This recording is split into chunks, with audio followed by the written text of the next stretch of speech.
પાટણના સિદ્ધપુર પહોંચી એટીએસની ટીમ પકડાયેલા 7 આતંકીઓને લઈ તપાસ શરૂ કરી છે।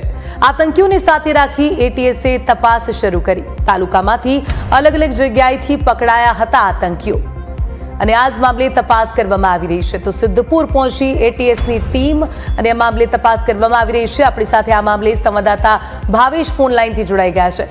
ભાવેશ, એટીએસની ટીમ સિદ્ધપુર પહોંચી છે, શું કાર્યવાહી?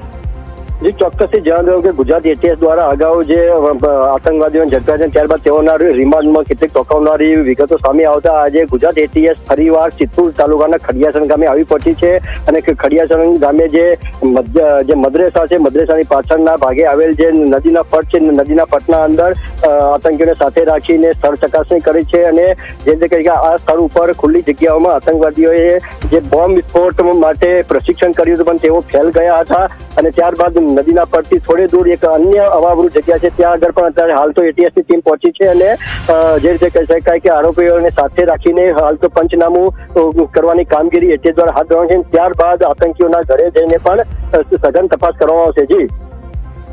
જી બિલકુલ, તમામ વિગતો સાથે જોડાવા બદલ આપનો આભાર।